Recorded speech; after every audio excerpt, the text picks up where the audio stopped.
Telugu digital media network లో political కేటగిరీలో number 1 కేవలం 72 గంటల్లో 1,50,00,000 వ్యూస్ పైగా పాపులర్ టీవీ నెట్వర్క్. నమస్తే, వెల్కమ్ టు తెలుగు ఒకటి. ఇప్పుడు మనతో పాటు ఉన్నారు ఉమ్మడి ఆంధ్రప్రదేశ్ రాష్ట్ర మాజీ హోంమంత్రి డాక్టర్ మహేశ్వర్ రెడ్డి గారు ఉన్నారు. సార్ నమస్తే. నమస్తే. సార్, ఏపీలో చూసుకుంటే ఏపీలో లోకేష్ గారి యువకులం పాదయాత్ర సభ సభ సక్సెస్ అయిందా లేకపోతే ఫెయిల్ అయిందా అంటే ఏం చెప్తారు సార్? అంటే అక్కడ చేరిన జనసందోహాన్ని బట్టి కానీ ఒక విధంగా చెప్పాలంటే జయప్రదమైందని చెప్పాలి.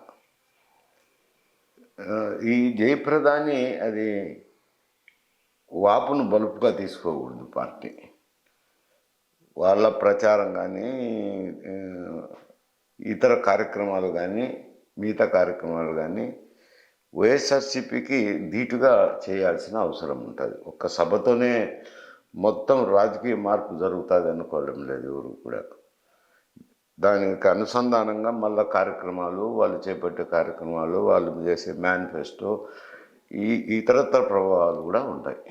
ఓకే, అంటే ఇప్పుడు ఆ సభలో, ముగింపు సభలో లోకేష్ కొన్ని వ్యాఖ్యలు చేశారు. ఏంటంటే జనసేన టీడీపీ అధికారంలోకి వస్తే చంద్రబాబే ముఖ్యమంత్రి అని చెప్పడం జరిగింది. ఇప్పుడు జనసేన కార్యకర్తలు ఈ వ్యాఖ్యల్ని ఎట్లా రిసీవ్ చేసుకుంటారు, ఎట్లా జీర్ణించుకోగలుగుతారంటే ఏం చెప్తారు? ఇప్పుడు మొదటి నుంచి ఆ సమస్య అయితే ఒకటి ఉంది. కాపుల్లో చర్చనీయాంశంగా ఉంది. కాపులు అంటే మాకు రాయలసీమలో రెడ్లు అని అంటారు. రెడ్లు అనేది అది కులం కాదు, ఒక టైటిల్ మాత్రమే. అంతకుముందు బ్రిటిష్ వ్యవస్థ నుంచి మన రామారావు అధికారంలో వచ్చేటప్పటి వరకు గ్రామీణ వ్యవస్థలో రెడ్డి కర్ణం అని పోస్టులు ఉండేటివి. ఓకే, రామారావు వచ్చిన తర్వాత రెడ్డి కర్ణాలను రద్దు చేసినారు. రెడ్డి అని ఎవరికైతే పేరుంటుందో వాళ్ళనే మాత్రమే, వాళ్ళ వంశానికి, వాళ్ళ వంశంలో ఉన్న బంధువులకు మాత్రమే రెడ్లని పిలుస్తారు. సర్టిఫికేట్ అయితే మాకంతా కూడా కాపు అనే వస్తుంది. అంటే అక్కడ ఉన్న కాపులు కానీ ఇక్కడున్న రెడ్లు కానీ వేరు కాదు. ఇటీవల కాలంలో ఎక్కువ మంది రాయలసీమలో కాపులు రెడ్లు అనే పేరు పెట్టుకుంటున్నారు. అంతేగాని ఇక్కడున్న రెడ్లు కానీ అక్కడున్న కాపులు కానీ వేరు కాదు. కొంత కాపులకు, అక్కడున్న కాపులకు ముఖ్యమంత్రి అనే కోరిక ఉంది, అభిలాష. ఎందుకంటే కమ్మలు చేసినారు, రెడ్లు చేసినారు, మేము ఒక మారన్న చేద్దామనే అభిలాష ఉంది. ఉండే సమస్య ఏమిట్రా అంటే మొత్తం రాష్ట్రం మొత్తం రెడ్లు కానీ కాపులు కానీ ఒకటేనని ఫైట్ చేస్తే ఒక విధమైన అనుసంధానం ఏర్పడుతుంది. అట్లా లేకుండా కాపులు అని ప్రత్యేకం చేసుకుంటే కొంత రాయలసీమలోనూ కూడా వీక్నెస్, బలహీనత ఏర్పడుతుంది. ఇప్పుడు ఉండేటి అటువంటి పరిస్థితులే ఉన్నాయి. ఇది మిరియాల వెంకట్రావు వచ్చిన తర్వాత ఒంటరి కాపు బలిజ అని ఒక కులం పెట్టినారు. అందువల్ల ఆ సపరేషన్, ఆ డివిజన్ ఉంది. సంజీవ్ రెడ్డి గారి హయాం నుంచి కూడా మీరు మేము ఒకటే లేవయ్యా, వేరు కాదు అని చెప్తూ వస్తున్నారు. కానీ అది అట్లే ఉంది. ఉన్నప్పుడు రేపు ఇచ్చే సీట్లు, మెజారిటీ సీట్లు ఎవరికి వస్తాయి? తెలుగుదేశము, జనసేనకు బాగా పంచుకుంటారు కదా. పంచుకున్నప్పుడు సీట్లు షేరింగ్ ఎట్టొస్తుంది? తర్వాత ఆ సీట్లలో ఎమ్మెల్యేలు గెలుస్తారు. నీకు 100 సీట్లు ఇస్తే 100 సీట్లు గెలవవు కదా. నేను 200 సీట్లు తీసుకుంటే 200 సీట్లు గెలవను. తుదకు మెజారిటీ శాసనసభ్యులు వచ్చినాక కొంచెం శాసనసభ్యుల బలాన్ని బట్టి ఏదో ఒక అవగాహనకు వచ్చి ముఖ్యమంత్రిని నిర్ణయం చేస్తుంటారు. జనరల్గా మెజారిటీ పార్టీకే వస్తారు. కాకపోతే కొంచెం బలం లేని వాళ్ళు కూడా ఎప్పుడు వస్తారు అని అంటే, ఆ బలం లేని వాళ్ళ కూటమి ఉంటుంది, 20-30 సీట్లు ఉంటుంది. వాళ్ళు ఈ పార్టీకి చేస్తే ఈ పార్టీ అధికారంలోకి వస్తుంది, ఆ పార్టీకి చేస్తే అధికారంలోకి వస్తుంది అన్నప్పుడు వాళ్ళు డిమాండ్ చేయొచ్చు, మాకు ముఖ్యమంత్రి పదవి ఇస్తేనే మేము వస్తామని. అటువంటి వాళ్ళు, బలహీనమైన వాళ్ళు ఎప్పుడన్నా వస్తారు రాజకీయాల్లో. దేశ రాజకీయాల్లో ఇది సర్వసాధారణంగా జరుగుతుండేది. ఇక్కడ కూటమి ఏర్పాటయ్యి సీట్లు పంపిణీ చేసుకొని పోతున్నారు. ఆ కూటమికి మెజారిటీ వచ్చినప్పుడు ఆ కూటమి రాజ్యం ఏర్పరిచినప్పుడు మెజారిటీ శాసనసభ్యులు ఉన్నోళ్ళు ముఖ్యమంత్రి అవుతుంటారు. ఓకే. అంటే పవన్ కళ్యాణ్కి ఏమైనా సీట్ల సర్దుబాటు ప్రక్రియ జరిగే అవకాశం ఉందంటారా? ఇప్పటికీ 30 సీట్లు ఇస్తారనే వార్తలు వస్తున్నాయి, నిజమే అంటారా? అంటే 30 సీట్లు అనేది నేను పత్రికల్లో చూసిందే. వారి మధ్యన ఇంటర్నల్గా జరిగిన డిస్కషన్స్ ఏం జరిగినాయో నాకు తెలియదు. ఎందుకంటే ఏ పార్టీలోనూ నేను దగ్గరగా లేను కాబట్టి.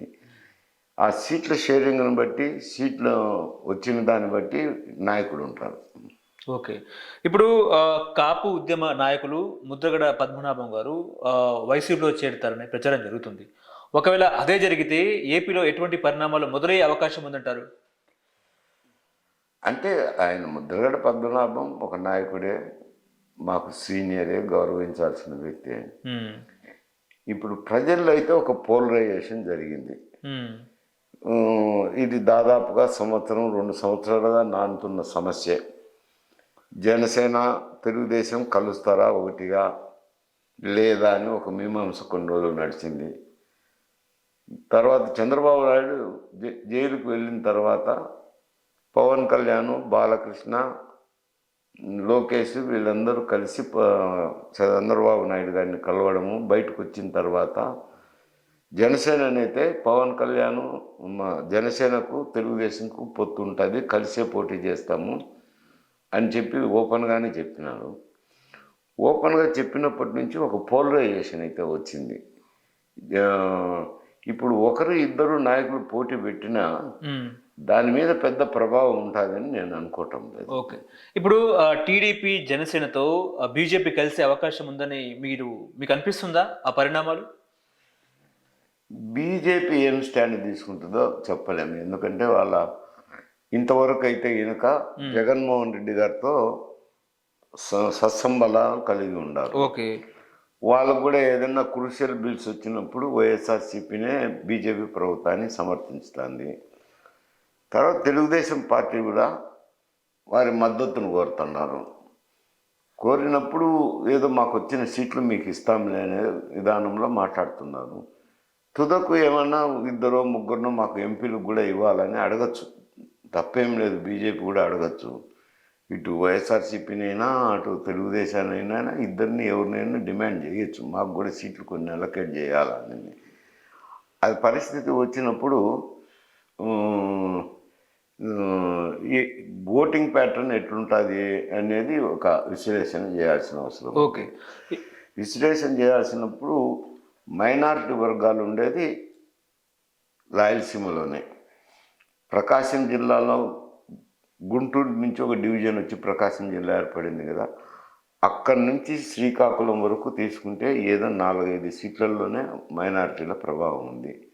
ఎక్కువ ప్రభావం ఉండేది కడప, కర్నూలు ప్రాంతంలో మైనారిటీ ఓట్లు ఉన్నాయి.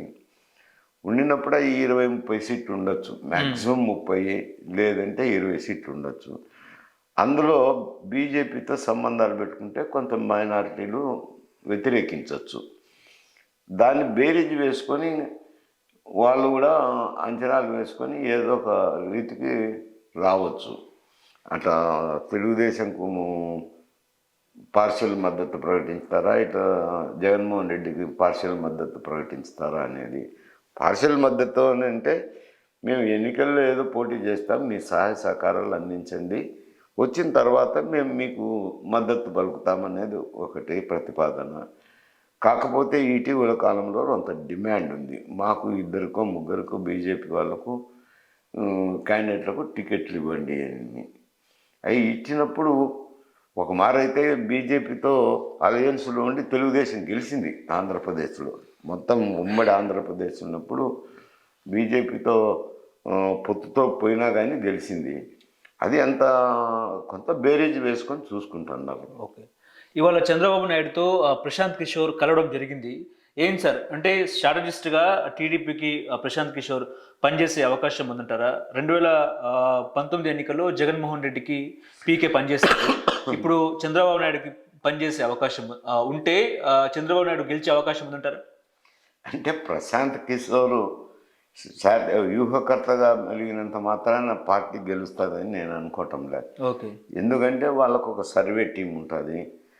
ఆ సర్వే టీము వాళ్ళు నియోజకవర్గాల్లో ఒకరో ఇద్దరు వెళ్ళి సర్వే చేసుకొని వచ్చి ఈ స్కీములు ఇస్తే బాగుంటుంది, వర్గాలను అడుగుతారు ఏ స్కీములు సాయం చేస్తే బాగుంటుంది, ఎవరు అభ్యర్థులు అయితే బాగుంటుంది, ఇట్లా రకరకాల సర్వేలు చేసుకుంటారు.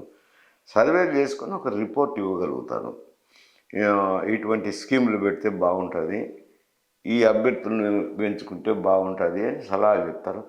పూర్తిగా పార్టీ ఆ సలహాలనే పాటిస్తుందని నేను అనుకోవడం లేదు. వాళ్ళకి ఇతర ఉంటాయి కదా సంబంధాలు, ఒత్తిళ్ళు, రకరకాల ప్రెషర్స్ ఉంటాయి. ఉన్నప్పుడు వాటిని బట్టి అభ్యర్థులు నిర్ణయిస్తున్నారు.